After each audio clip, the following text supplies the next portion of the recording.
Hello everyone out there in Blount County and beyond. My name is Melinda and I'm a reference librarian here at the Blount County Public Library in Maryville, Tennessee. Once again, I'm so delighted that you are joining us for Storytime for Grown-Ups. I hope that you're doing well, and I especially hope that you're staying safe. After all, it is that scary time of year. In fact, in recognition of that, Lea and Savannah, two of my colleagues, have cooked up a cauldron of Halloween treats just in time for Halloween week. Today, Lea, who is our accounting clerk from Financial Services, will be reading from Bram Stoker's 1897 novel, Dracula. As she opens or reads excerpts from Chapter 1, Jonathan Harker, an English solicitor, is journeying towards Castle Dracula. Please join us, if you dare, in Transylvania. Hi, I'm Lea Yoder, and I'm with the Blount County Public Library, and today, for Storytime for Grown-Ups, I will be reading Bram Stoker's Dracula. We're going to start just about halfway through the first chapter. When I got on the coach, the driver had not taken his seat, and I saw him talking with the landlady.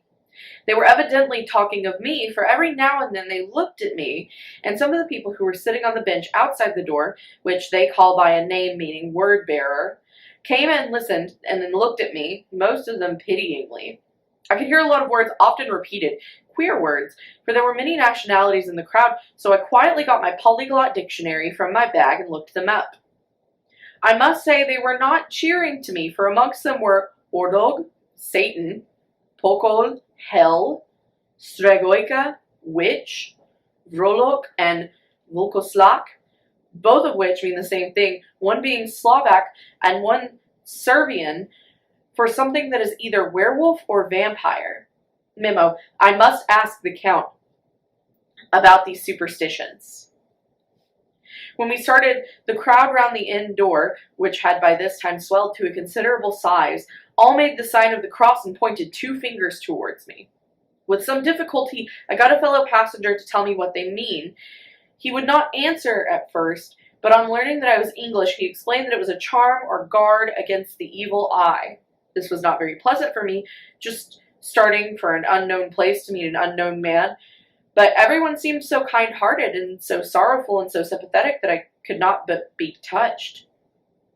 I shall never forget the last glimpse which I had of the inn yard and its crowd of picturesque figures all crossing themselves as they stood round the wide archway with its background of rich foliage of oleander and orange trees in green tubs clustered in the center of the yard. Then our driver, whose wide linen drawers covered the whole front of the box seat, Gotza they called them, cracked his big whip over his four small horses, which ran abreast, and we set off on our journey. I soon lost sight and recollection of ghostly fears in the beauty of the scene as we drove along, although had I known the language, or rather languages, which my fellow passengers were speaking, I might not have been able to throw them off so easily. Before us lay a green sloping land full of forests and woods, with here and there steep hills, crowned with clumps of trees or with farmhouses, the blank gable end to the road. There was everywhere a bewildering mass of fruit blossom, apple, plum, pear, cherry, and as we drove by I could see the green grass under the trees spangled with the fallen petals. In and out amongst these green hills of what they call here the Mittelland ran the road, losing itself as it swept round the grassy curve, or was shut out by the straggling ends of pine woods, which here and there ran down the hillside like tongues of flame. The road was rugged, but still we seemed to fly over it with a feverish haste. I could not understand then what the haste meant, but the driver was evidently bent on losing no time in reaching Borgo Prund. I was told that this road is in summertime excellent, but that it had not yet been put in order after the winter snows. In this respect, it is different from the general run of roads in the Carpathians, for it is an old tradition that they are not to be kept in too good order. Of old, the hospodars would not repair them, lest the Turks should think they were preparing to bring in foreign troops, and so hasten the war which was always really a loading point. Beyond the green, swelling hills of the Mittelland rose mighty slopes of forest up to the lofty steeps of the Carpathians themselves. Right and left of us they towered, with the afternoon sun falling full upon them and bringing out all the glorious colors of this beautiful range. Deep blue and purple in the shadows of the peaks, green and brown where grass and rock mingled, and an endless perspective of jagged rock and pointed crags, till these were themselves lost in the distance where the snowy peaks rose grandly. Here and there seemed mighty rifts in the mountains, through which, as the sun began to sink, we saw now and again the white gleam of falling water. One of my companions touched my arm as we swept around the base of a hill and opened up the lofty, snow-covered peak of a mountain, which seemed, as we wound on our serpentine way, to be right before us. "Look, Easton Stick, God's seat." And he crossed himself reverently. As we wound on our endless way and the sun sank lower and lower behind us, the shadows of the evening began to creep round us. This was emphasized by the fact that the snowy mountain top still held the sunset and seemed to glow out with a delicate, cool pink. Here and there we passed Czechs and Slovaks, all in picturesque attire, but I noticed that Goitra was painfully prevalent. By the roadside were many crosses, and as we swept by, my companions all crossed themselves. Here and there was a peasant man or woman kneeling before a shrine, who did not even turn round as we approached, but seemed in the self-surrender of devotion to have neither eyes nor ears for the outer world. There were many things new to me, for instance, hayricks in the trees, and here and there very beautiful masses of weeping birch, their white stems shining like silver through the delicate green of the leaves. Now and again we passed a liter wagon, the ordinary peasant's cart, with its long, snake-like vertebra, calculated to suit the inequalities of the road. On this were sure to be seated quite a group of homecoming peasants, the Czechs with their white, and the Slovaks with their colored sheepskins, the latter carrying lance fashion their long staves with axe at the end. As the evening fell, it began to get very cold, and the growing twilight seemed to merge into one dark mistiness the gloom of the trees, oak, beech, and pine, though in the valleys which ran deep between the spurs of the hills, as we ascended through the pass, the dark firs stood out here and there against the background of the late-lying snow. Sometimes, as the road was cut through the pine woods that seemed in the darkness to be closing down upon us, great masses of grayness, which here and there bestrode the trees, produced a peculiarly weird and solemn effect, which carried on thoughts and grim fancies engendered earlier in the evening, when the falling sunset threw into strange relief the ghost-like clouds which amongst the Carpathians seemed to wind ceaselessly through the valleys. Sometimes the hills were so steep that, despite our driver's haste, the horses could only go slowly. I wished to get down and walk up them as we do at home, but the driver would not hear of it. "No," he said, "you must not walk here. The dogs are too fierce." And then he added, with what he evidently meant for grim pleasantry, for he looked round to catch the approving smile of the rest, "and you may have enough of such matters before you go to sleep." The only stop he would make was a moment's pause to light his lamps. When it grew dark, there seemed to be some excitement amongst the passengers, and they kept speaking to him, one after the other, as though urging him to further speed. He lashed the horses unmercifully with his long whip, and with wild cries of encouragement urged them on to further exertions. Then, through the darkness, I could see a sort of patch of gray light ahead of us, as though there were a cleft in the hills. The excitement of the passengers grew greater. The crazy coach rocked on its great leather springs and swayed like a boat tossed on a stormy sea. I had to hold on. The road grew more level, and we appeared to fly along. Then the mountains seemed to come nearer to us on each side and to frown upon us. We were entering on the Borgo Pass. One by one, several of the passengers offered me gifts, which they pressed upon me with an earnestness which would take no denial. These were certainly of an odd and varied kind, but each was given in simple good faith with a kindly word and a blessing. And that strange mixture of fear-meaning movements which I had seen outside the hotel at Bistritz, the sign of the cross and the guard against the evil eye.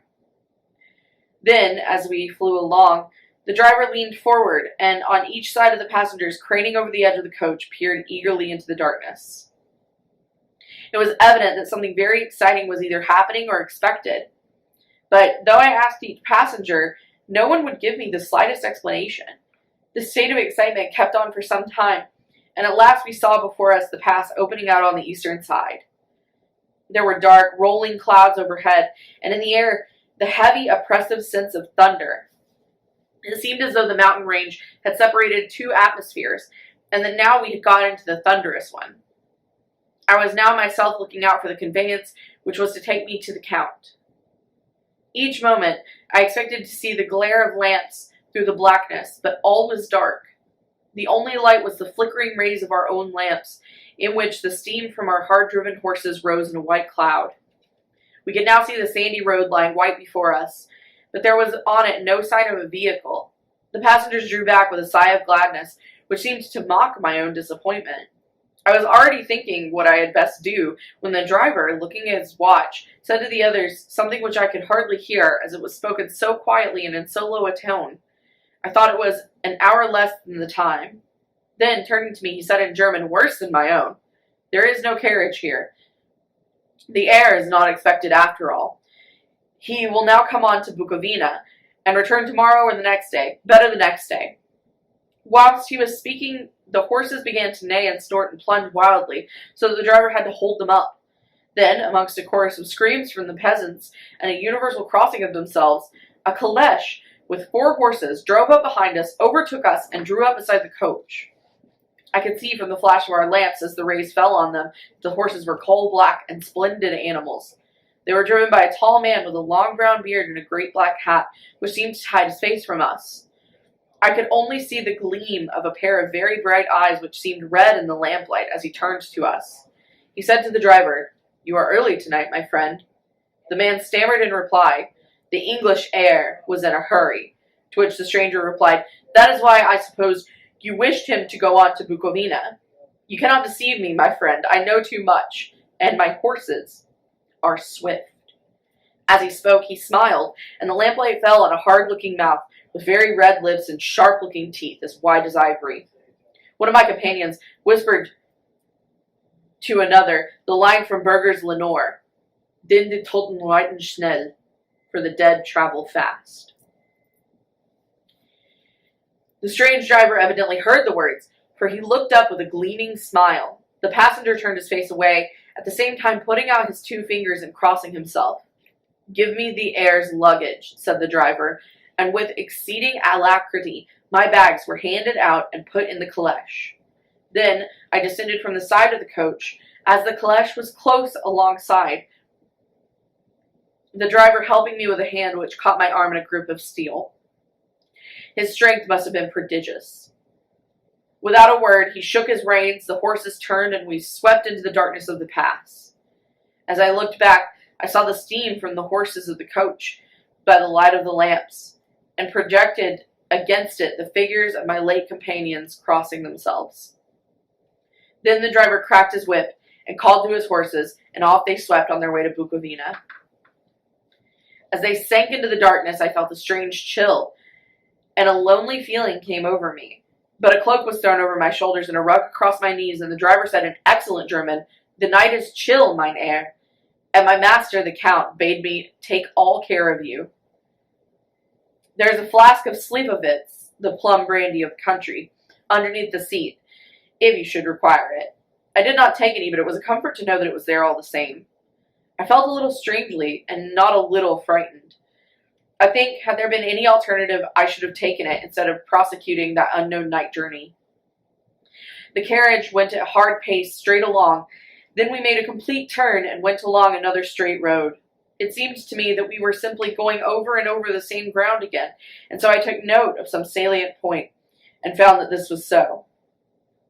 I would have liked to have asked the driver what all this meant, but I really feared to do so, for I thought that, placed as I was, any protest would have no effect in case there had been an intention to delay. By and by, however, as I was curious to know how time was passing, I struck a match, and by its flame looked at my watch. It was within a few minutes of midnight. This gave me a sort of shock, for I suppose the general superstition about midnight was increased by my recent experiences. I waited with a sick feeling of suspense. Then a dog began to howl somewhere in a farmhouse far down the road, a long, agonized wailing, as if from fear. The sound was taken up by another dog, and then another, till, borne on the wind which now sighed softly through the pass, a wild howling began. which seemed to come from all over the country as far as the imagination could grasp it through the gloom of the night. At the first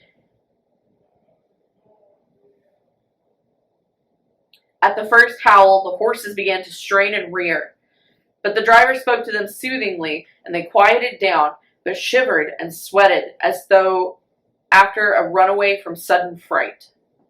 Then, far off in the distance, from the mountains on the side of us, began a louder and a sharper howling, that of wolves, which affected both the horses and myself in the same way, for I was minded to jump from the caleche and run, whilst they reared again and plunged madly, so that the driver had to use all his great strength to keep them from bolting. In a few minutes, however, my own ears got accustomed to the sound, and the horses so far became quiet that the driver was able to descend and to stand before them. He petted and soothed them, and whispered something in their ears, as I have heard of horse tamers doing, and with extraordinary effect, for under his caresses they became quite manageable again, though they still trembled. The driver again took his seat, and shaking his reins, started off at a great pace. This time, after going to the far side of the pass, he suddenly turned down a narrow roadway which ran sharply to the right. Soon we were hemmed in with trees, which in places arched right over the roadway till we passed as through a tunnel, and again great frowning rocks guarded us boldly on either side. Though we were in shelter, we could hear the rising wind, for it moaned and whistled through the rocks, and the branches of the trees crashed together as we swept along. It grew colder and colder still, and fine powdery snow began to fall, so that soon we and all around us were covered with a white blanket. The keen wind still carried the howling of the dogs, though this grew fainter as we went on our way. The baying of the wolves sounded nearer and nearer, as though they were closing round on us from every side. I grew dreadfully afraid, and the horses shared my fear, but the driver was not in the least disturbed. He kept turning his head to the left and right, but I could not see anything through the darkness. Suddenly, away on our left, I saw a faint flickering blue flame. The driver saw it at the same moment. He at once checked the horses and, jumping to the ground, disappeared into the darkness. I did not know what to do, the less as the howling of the wolves grew closer, but while I wondered, the driver suddenly appeared again, and without a word took his seat, and we resumed our journey. I think I must have fallen asleep and kept dreaming of the incident, for it seemed to be repeated endlessly, and now looking back, it is like a sort of awful nightmare. Once the flame appeared so near the road that even in the darkness around us I could watch the driver's motions. He went rapidly to where the blue flame arose. It must have been very faint, for it did not seem to illuminate the place around it at all, and gathering a few stones, formed them into some device. Once there appeared a strange optical effect. When he stood between me and the flame, he did not obstruct it, for I could see its ghostly figure all the same. This startled me, but as the effect was only momentary, I took it that my eyes deceived me straining through the darkness. Then for a time there were no blue flames, and we sped onwards through the gloom, with the howling of the wolves around us, as though they were following in a moving circle. At last there came a time when the driver went further afield than he had yet gone, and during his absence the horses began to tremble worse than ever and to snort and scream with fright. I could not see any cause for it, for the howling of the wolves had ceased altogether, but just then the moon, sailing through the black clouds, appeared behind the jagged crest of a beetling pine-clad rock, and by its light I saw around us a ring of wolves with white teeth and lolling red tongues, with long, sinewy limbs and shaggy hair. They were 100 times more terrible in the grim silence which held them than ever when they howled. For myself, I felt a sort of paralysis of fear. It is only when a man feels himself face to face with such horrors that he can truly understand their import.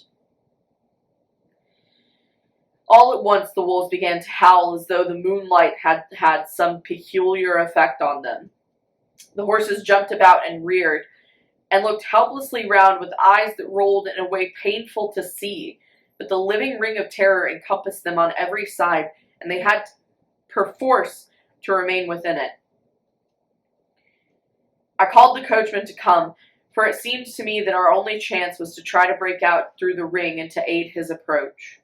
I shouted and beat the side of the caleche, hoping by the noise to scare the wolves from that side, so as to give him a chance of reaching the trap.